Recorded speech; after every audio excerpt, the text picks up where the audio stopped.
哎，别走了，各位军爷，这宝瓶谷闹鬼，一到雷雨之夜就有阴兵借道。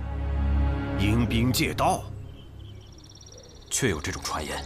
哼，什么阴兵借道，都只不过是山野村夫的胡话而已。我堂堂荆州府的将士，岂能给鬼让道？今儿老子就在这歇脚了。去！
知罪。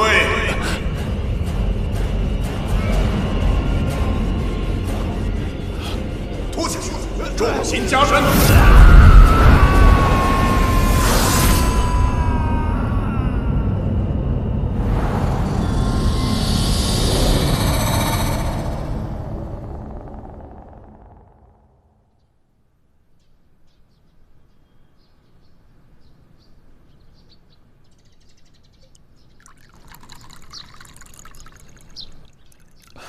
陆尚书，您实在太客气了，理应是下官奉上好茶，请您才对。李少卿，这又不是在朝堂之上，何必拘泥礼节？今天在我这儿，不谈官阶，只论兄弟。请，我来。恕陆某直言，六部下945间，我最欣赏你们大理寺的行事做派，区数月屡破奇案，陆某实在佩服。尚书过奖了，若有需要在下效力之处，还请尚书明示。我想请你帮我找一个人，这个人现在就在长安。报，尚书大人，大理寺黄三炮有事禀报。请他进来。是。小人见过陆尚书，公务紧急，还请陆尚书恕罪。无妨。是。老大，有案子，我们得走一趟。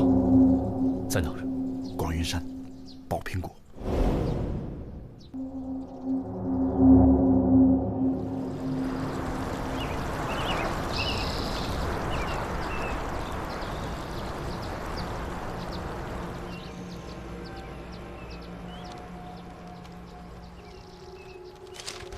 你们发现他的时候，他还没死。正是，发现王统军的时候，他还有一口气。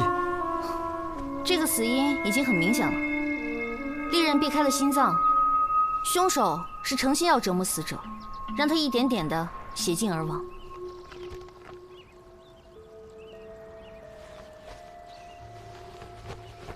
他们是从荆州来犯上的。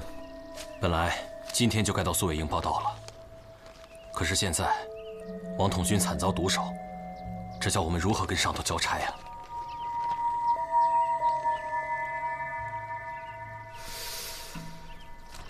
这是阴司的鬼符，你们发现王统军的时候，这东西就在。我们发现他的时候，鬼符就已经插在胸口了。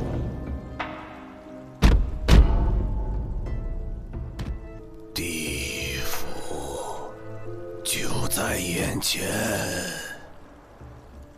说完这句话，他就咽气了，眼睛也没合上，嘴也张着，感觉他这是死不瞑目啊！地府在这儿，按说你们多次行军，王统军对这带山路应该很熟悉，怎么能从人世一脚踏入阴间呢？一定是被人绑走的。昨天晚上你们睡那么死，什么都没有听见。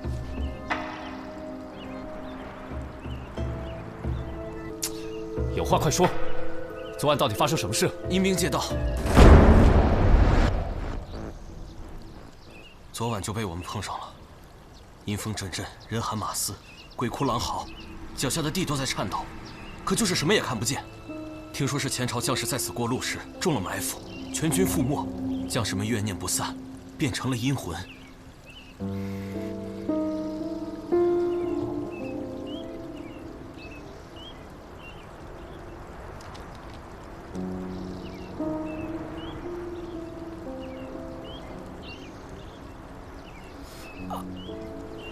哎呀，双爷，我肚子突然好疼，你咋那么多事儿？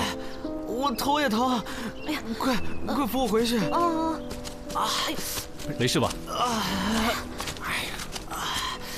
哎呀，你这突然的怎么回事啊？那个副将，感觉有点问题啊。有啥问题？只是感觉而已。能不能走快点？好饿，好难受啊！走。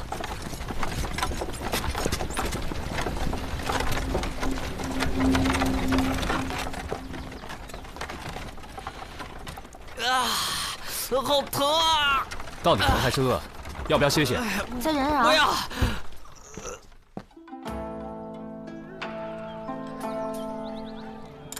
我吃完了，你们慢吃啊。我也吃完了。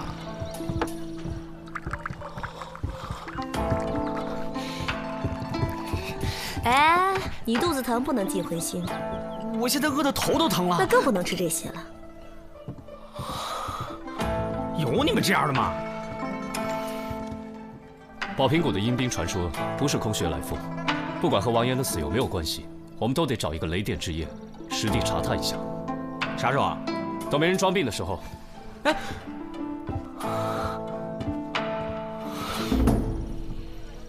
哎，我说，你真的头疼？没有。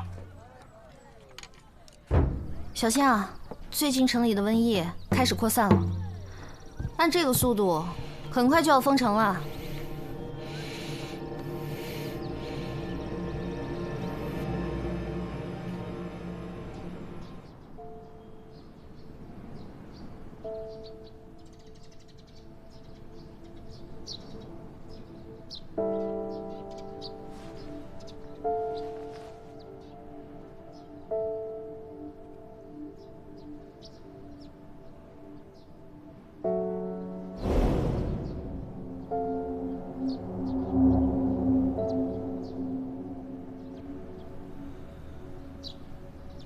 你们有没有什么想说的？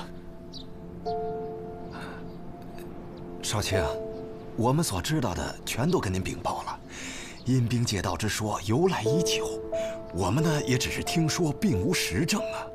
对此，我们唯一能做的就是每逢雷雨天气，躲在家里不出门啊。那3天前，荆州府兵经过，可发现有何异常？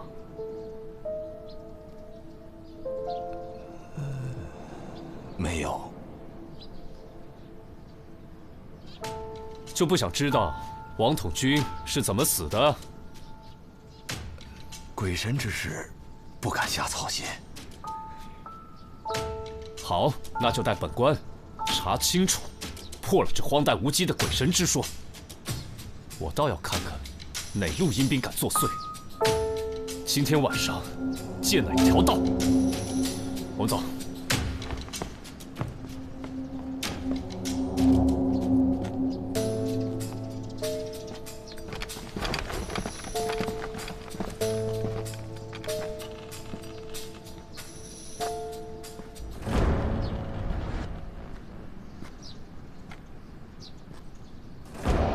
今晚谁都不许睡。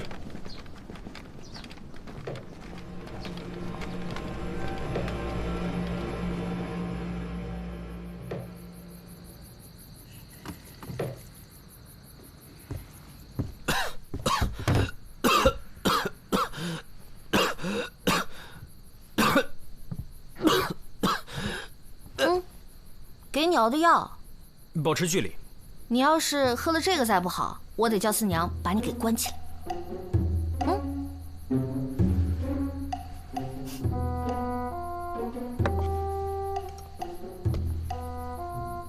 这管用吗？当然了。你还医好过谁啊？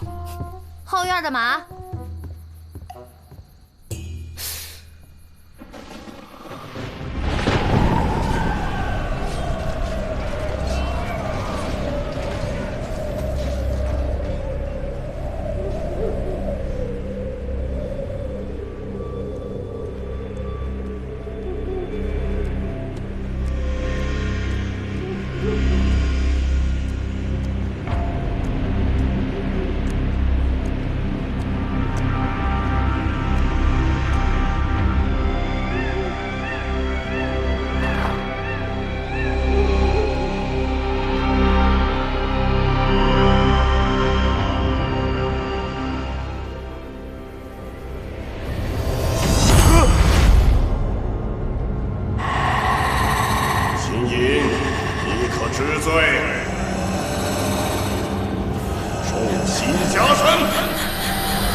家书，家属，而且应该是长安本地人。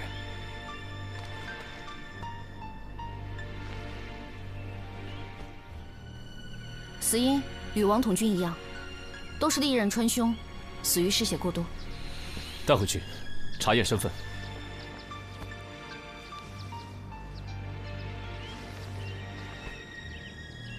昨晚这是怎么了？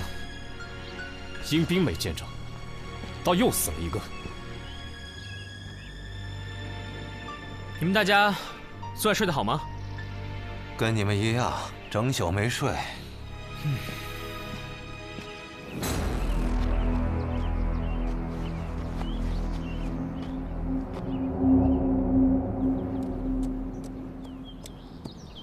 风景不错嘛。四娘，这就是宝瓶谷了。第二个死者就是在这对面悬崖上发现的。以你的江湖经验判断，这里到底发生了什么？跑那么高的地方去杀人，真不嫌累。走吧，到山顶看看。我如果杀人，绝不会选择这种地势。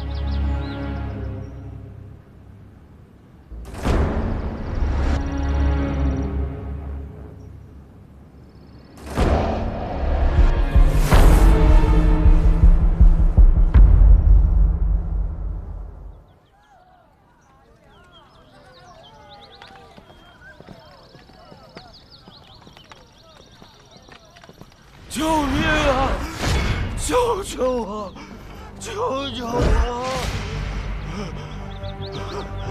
救救我！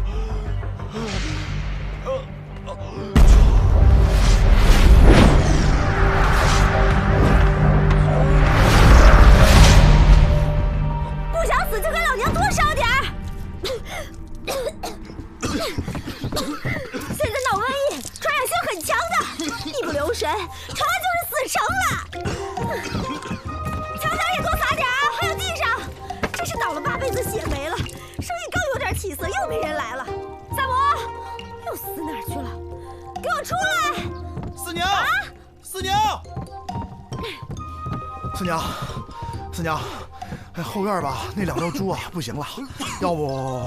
不行，小白和花花是我亲手养大的，赶紧给我找伤液，必须给我治好了。萨摩格罗，人呢？给我滚出来！滚出来呀！哎，萨摩，过来歇会儿。哎呀，还是李少卿心疼人呐。第二个死者张大福是长安市郊的农民，家里还有几亩田，生活不错。还有他7、8年前入伍打过仗。后面的你猜猜？原来跟过王统军吧？正是，后来负伤退伍了。我看过他的手，是惯用兵器的，而且武艺还不赖，当兵也不是小卒子。老大，武后部送来一个人，可能和案子有关，暂时安置在樊舍的客房里。什么人？书生模样，现在昏迷着，说是差点死在宝瓶谷。哎，老大，慢点走，别磕着。书生模样。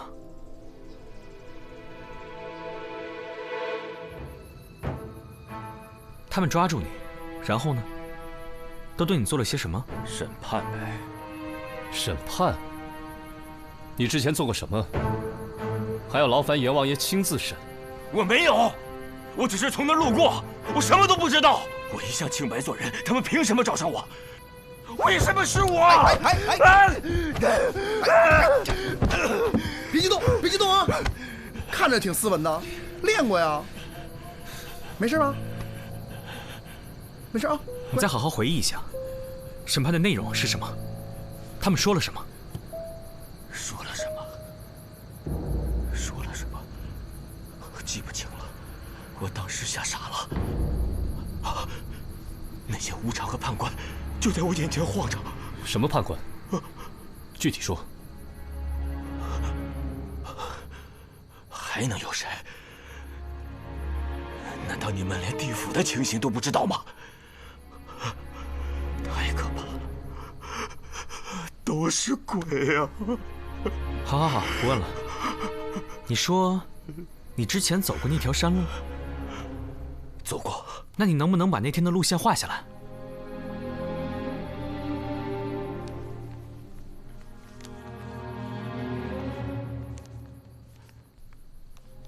我想不通，打死也想不通。明明是很熟悉的老路，怎么就鬼使神差，一脚踏进了阴曹地府？他就是被吓着了，没什么大碍，让他休息休息就好。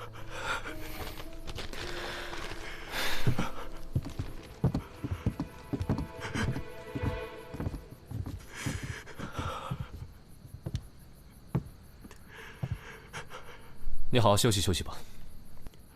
李少卿，秦某求见左卫大将军。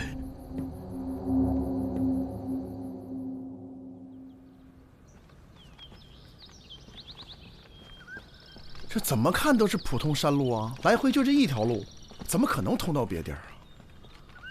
说的也是啊，路就这么窄，就地演戏的话，也不可能。到前面看看。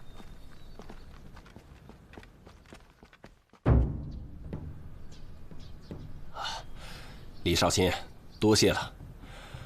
我跟秦隐自荆州一别，距现在已经有7、8年未见了。秦某也常来长安，只是一介布衣，不便叨扰将军。读书人就是臭讲究。怎么，现在捡回一条命，想起我来了？啊，秦先生原来在黄将军帐下。当然了，当年我带的军队都是隶属荆州大本营的，诸位可不要小看了秦隐。多年前打东突厥的时候，他可是立过奇功的。哦，那秦先生后来是为什么隐退了呢？哦，秦某胸无大志。他的大志啊，就是他的书画文章。怎么样，秦隐？这次在我的府里多住上一些日子，抽时间咱们切磋切磋如何？黄将军，恐怕不方便。为何？秦隐是案子的关键证人，我们需要他随时配合调查，还望将军见谅。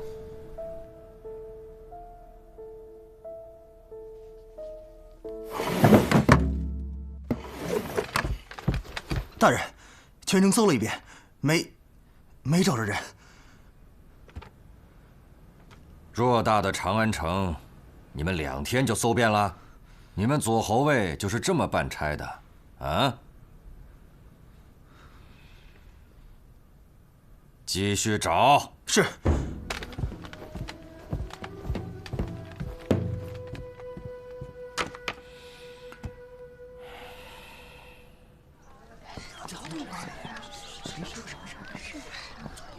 见没见过这人？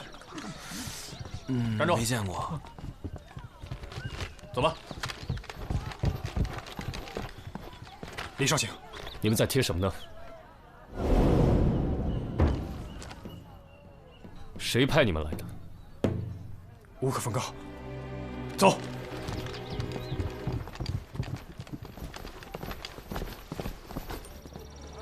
都让一让啊！让一让！让！近日，长安城内疫病蔓延，民众外出务必遮住口鼻。如有咳嗽、发烧等症状，应尽早报官，紧速隔离。知情不报者，必依法论处。这边。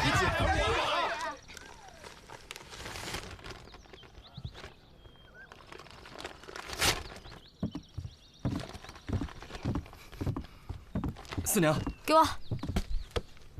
老娘这店里生意越来越差了，这个月月钱先停发啊，等疫病过去再做打算。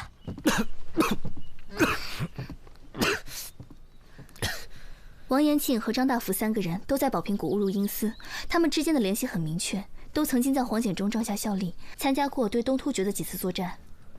7、8年前，东突厥和大唐常起冲突，但规模都不大。我前2天去兵部查档案，陆明好像还不太愿意配合。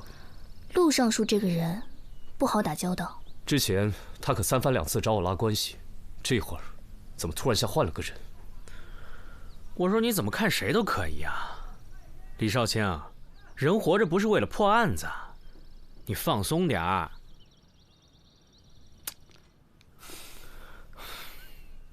不过我倒是觉得，这个秦野好像有什么瞒着我们，不妨再审审。磨蹭什么？还不快招！别逼我们动大刑！招什么呀？我知道的早就说了呀。我劝你啊，能写的就赶紧把它写完。那哥们儿啊，就爱使用暴力，他就希望你啥都不说，好对你用刑哦。你别说了，求求你了，叫我闭会儿眼吧。没问题啊。只要你肯把这份供状写完，我们准备了很舒服的床榻，你就可以美美的睡上一大觉。少来这套，老子好歹也曾在军中服役，有种你们就折磨死我吧！最近朝中不太平啊，兵部的陆尚书和左卫大将军针锋相对，明里暗里拉拢各派势力，朝中百官人人自危呀。他们也找您了？尚书找过我，一直想试探我对诸位朝臣的态度，为什么又不肯明说？我看他恐怕是掌握了什么证据，否则绝不敢贸然出手啊。他也找过李少卿。哦，少卿，陆尚书来访。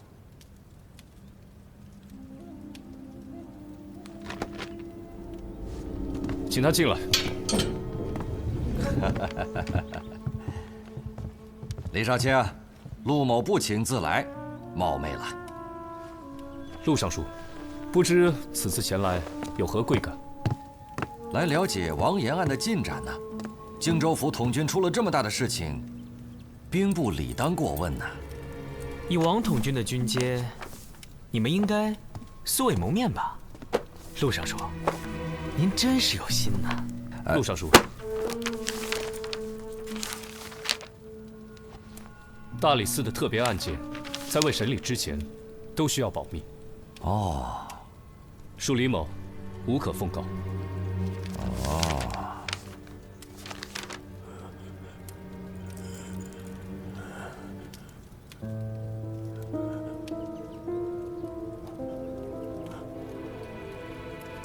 打扰了，那本官先告辞了。李少卿，请留步。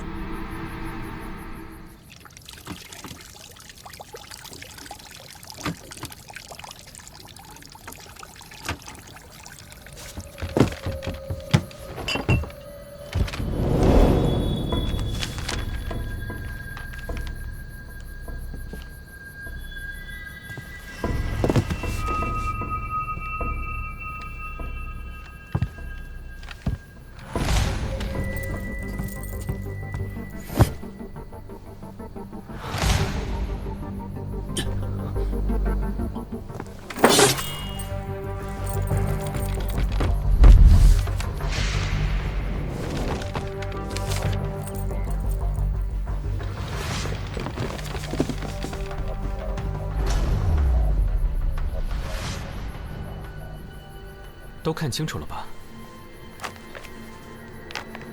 有什么要说的？有些话现在不说，可能你这辈子都没机会说。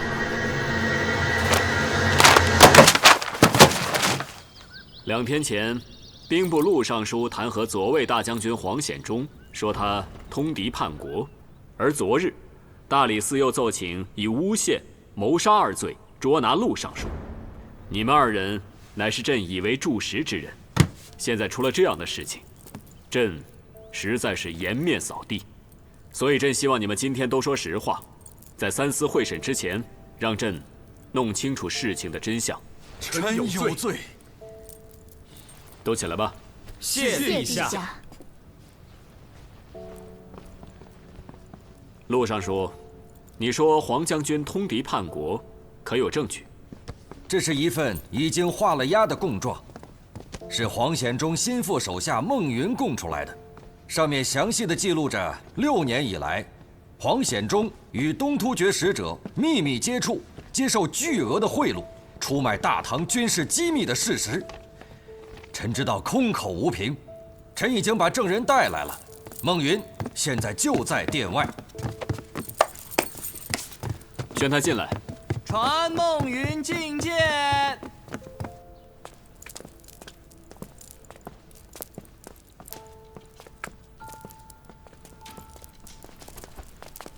草民孟云，拜见陛下。孟云，这供状是你亲笔所写，签字画押的吗？回陛下，是。你是黄将军什么人？我名义上是将军府的书吏，大概6年前开始替他处理机密事务，但据我所知，在那之前，将军就已经被策反了。因为从8年前开始，他就率领部下在边境与东突厥作战，实战时和，长期驻扎，和敌国细作有相当多的机会接触，逐渐被渗透。你要朕相信你说的话，可是要有实在的凭据啊。回陛下，有。这是从去年春天起，东突厥特使阿史那多莫送来的3封密信和2次交易的酬金礼单。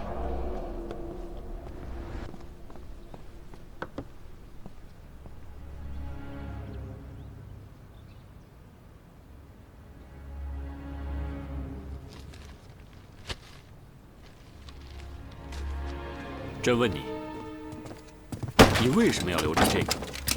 还有，你为什么要向陆尚书供出黄将军？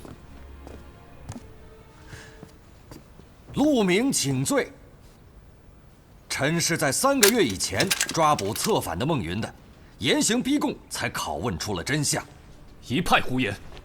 陛下，好了，陆尚书，我们听听大理寺的人是怎么说的吧。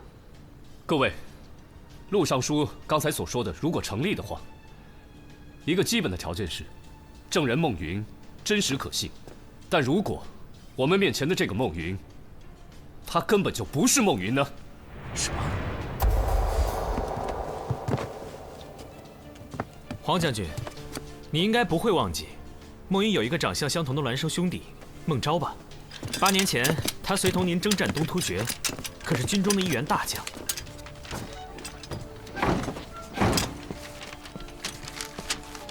你仔细看看，这位到底是不是孟云？如果看脸认不出的话，还可以看手吗？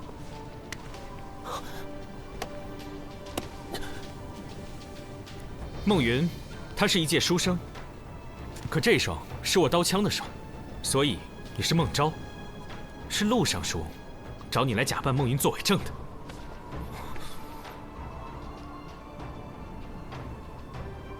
萨摩多罗，你是怎么知道2兄弟的事情？还有，何人为证？请陛下传证人秦隐。8年前，他曾是黄将军帐下的军师。传。传秦隐觐见。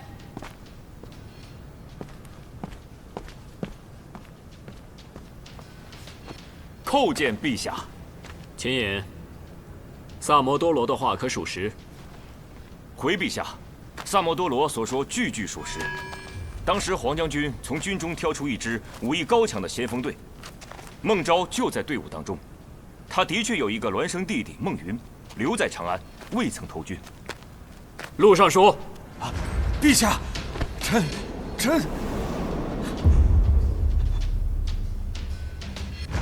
陛下，这秦隐不仅是指证孟昭的证人，我们还通过他查出了宝平谷连环凶杀案的原委。快说来！这几桩所谓鬼谷阴司的案子，都是孟昭在陆尚书的帮助之下完成的。至于陆尚书为什么要帮他，是因为二人达成了协议，让孟昭假扮成孟云做伪证，以叛国罪扳倒黄将军。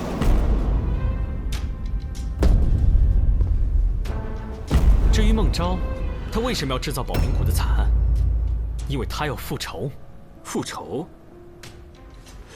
为什么事情复仇啊？那是7年前的一件军中密事，我们不眠不休审问了秦隐3天2夜，他才把事情说出来。这便是秦隐的供状。当时大唐和东突厥打了1年，战事焦灼，边患不断。于是朝廷秘密授意黄将军组织了一支精锐部队潜入敌国，暗杀竭力可汗。但行动失败后，先锋队被俘。随后大唐却拒绝承认他们的身份，因为暗杀手段太过阴毒，一旦承认，便有损大唐国威。此举对于将来和邻国的关系也是一个隐患。那些参与行动的将士们都……唯一一个活着逃出来的人，便是孟昭。所以孟昭的复仇心情情有可原。在宝平谷误入阴司的3个人，都是孟昭的复仇对象。王统领作为当年的指挥官，见风使舵抛下了部下，而秦隐是那次暗杀行动的谋士。至于张大福，当年也是先锋队的队员，后来假装负伤中途退出，最后还平安退伍。所以，孟昭设计地狱阴司的用意很明显，他就是要审判这3个人。而他最后一个复仇对象，就是黄将军，因为他是当年那次行动的最高负责人。说我杀人，你有什么证据？这一切要从作案手法说起。受害者们都在熟悉的山路上莫名其妙走进地府，事后在原地却都找不出问题。这是因为凶手们紧挨着原路挖了一条等宽的岔道，再用同样的山石和植被做伪饰，引人走入岔路。借助烟雾，各种假扮的鬼神就忽然出现。之后的事情大家都清楚了。受害者先被审判，后被杀死，然后丢在悬崖上，胸前呢，就放着阴司的鬼符。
调过左后卫3个小队外出执行任务，照这个人数和时间，足以在宝平谷修出条假路。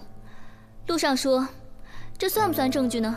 我派遣士兵是为了搜查孟云，我抓捕了他，拷问了他，但是他跑了。为了抓他，你甚至不惜制造假疫情，想让长安封城，以便瓮中捉鳖。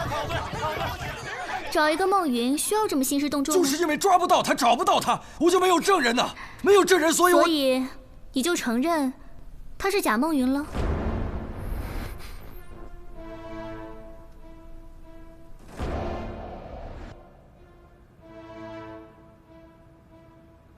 证据还有，陆尚书，你酝酿弹劾很久了吧？最近终于要出手了，所以你在朝臣中走动的尤其活跃，明里暗里的拉关系，无非是想让更多人站在你这边。但秦隐死里逃生是个意外，你们没有想到，而他又知道太多内情，很可能会认出孟昭。为了确认此事，陆尚书特地把孟昭打扮成随从，带他来到大理寺，以询问案件进展为由见到了秦隐，发现他确实认得孟昭。之后孟昭就夜闯客栈，来到秦颖房间，想对他下手。幸好我们提前做了准备，夏魔和秦颖就躲在院角，亲眼目睹了孟昭翻墙的全过程。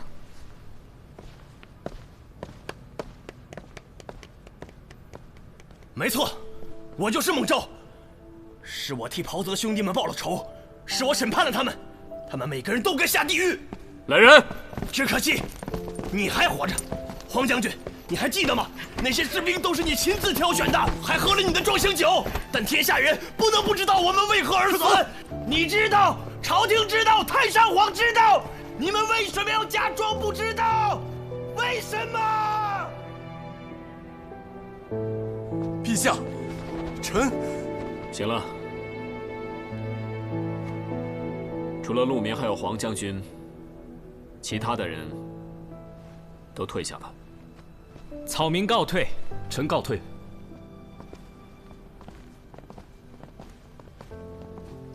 陛下，臣……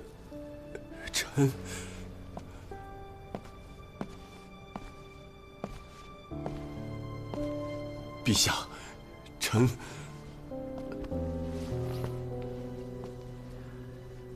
黄将军，这不是你的过错，你不必自责。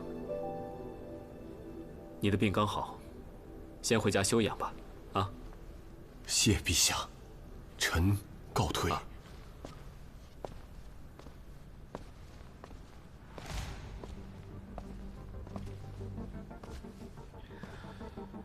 谋杀、诬陷2罪并罚，丢光了朕的脸面。朕的身边不需要你这种乱臣贼子。陛下，行了。陛下，陛下。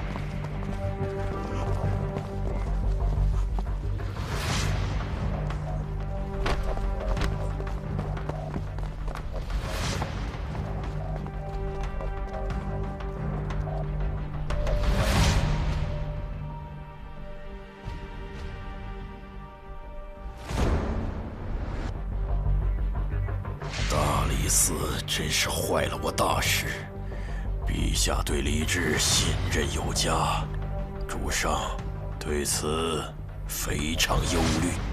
属下明白了，一切放手去做。必要时，是否可以？那就要看他离我们有多近了。如果顺着某个案子摸过来，就别再犹豫，杀！遵命，属下明白。